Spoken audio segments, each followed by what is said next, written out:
Bienvenue dans votre itinéraire Bretagne. Dans cet épisode, nous allons découvrir la cathédrale Saint-Samson à Dol de Bretagne.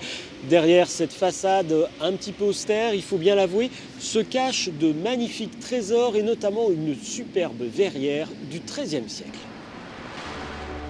C'est une construction massive, presque intimidante. Érigée au XIIe et XIIIe siècle, la cathédrale Saint-Samson est à la fois un lieu de culte et une forteresse. Dol de Bretagne marque alors la frontière de la Bretagne indépendante, menacée par l'envahisseur normand. On a de véritables créneaux, de véritables archères, qui permettaient d'accueillir les ennemis, comme on accueille un ennemi. Avec du canon. Avec aussi des canons. Donc c'est très surprenant de voir cet aspect militaire tout à fait avéré. C'est un aspect en même temps de réception tout à fait avéré. Ne pas oublier que c'était aussi un lieu d'accueil d'énormément de pèlerins. Et les pèlerins, ils étaient en haillons, ils étaient fatigués et ils n'avaient pas d'endroit pour dormir. Donc ils dormaient dans la cathédrale, ils mangeaient dans la cathédrale. Et il nous reste des traces de tous ces éléments-là et c'est ça qui la rend si intéressante.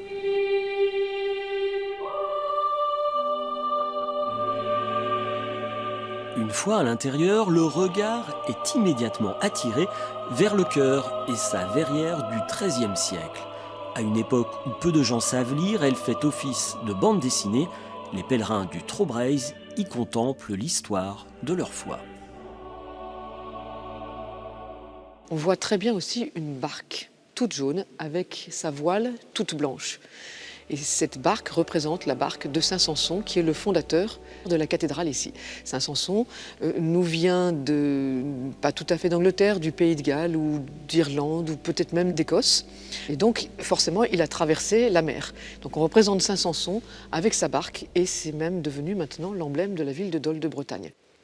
Malgré son âge, la cathédrale garde ses mystères, comme ce puits.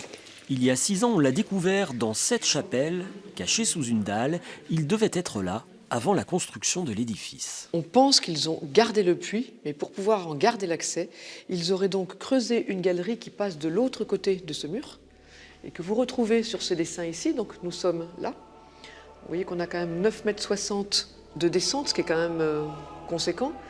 Cette petite galerie et la remontée de l'eau ici, avec le puits qui se trouve donc juste de l'autre côté du mur. Comment a-t-on construit ces cathédrales? Pour tenter de répondre à cette question, c'est créé ici à Dol de Bretagne le cathédraloscope. C'est un centre unique en France qui nous explique les techniques utilisées par les bâtisseurs du Moyen-Âge. Nous allons rencontrer dans quelques instants Olivier Delépine, le directeur du cathédraloscope. Mais auparavant, je vous propose de regarder ce petit reportage d'archives que nous avions consacré en 1999 à l'ouverture de ce centre.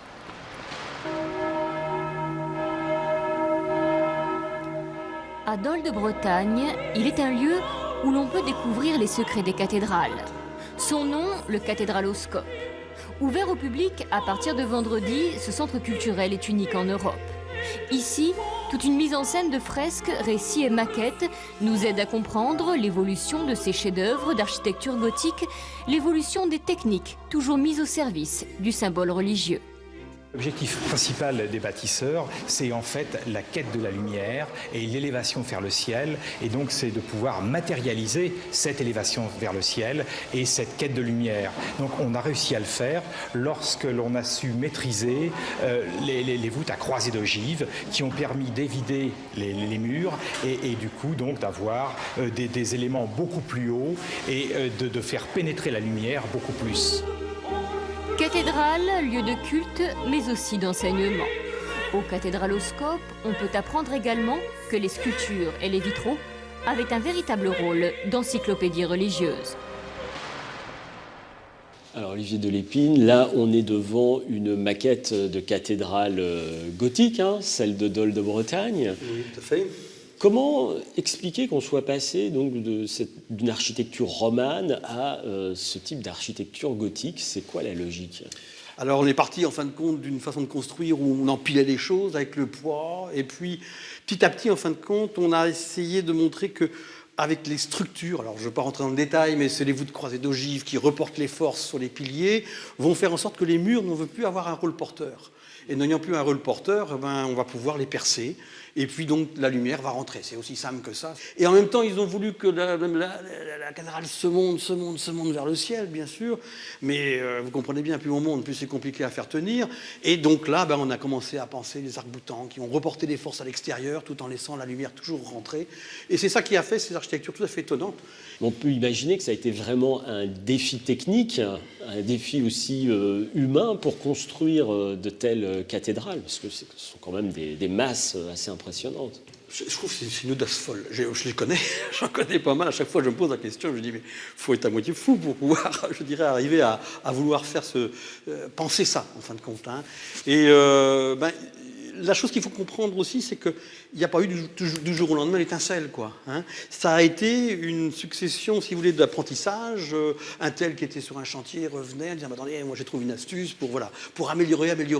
Et puis, effectivement, ce qu'on voit d'ailleurs à Dole, hein, on a un premier gothique comme ça qui est un petit peu frileux, qui reste quand même assez modeste. Et puis, tout le long entre la nef et le chœur, si vous voulez, on découvre en fin de compte 60 ans d'invention pour aller vers, à la fin, au niveau du chœur, une grande verrière, une lumière qui arrive beaucoup plus qu'au début, quoi. Hein, c'est ça qui est intéressant, en fin de compte, à comprendre. Avant de se quitter, je voulais absolument vous montrer cette porte. C'est la porte de Monseigneur Curé. Monseigneur Curé avait choisi comme emblème un cœur que l'on retrouve absolument partout gravé sur cette porte. C'est quand même assez rare, des petits cœurs partout sur une cathédrale. Voilà, c'est la fin de cet itinéraire Bretagne. Si vous souhaitez le revoir, rendez-vous sur notre site internet bretagne.france3.fr.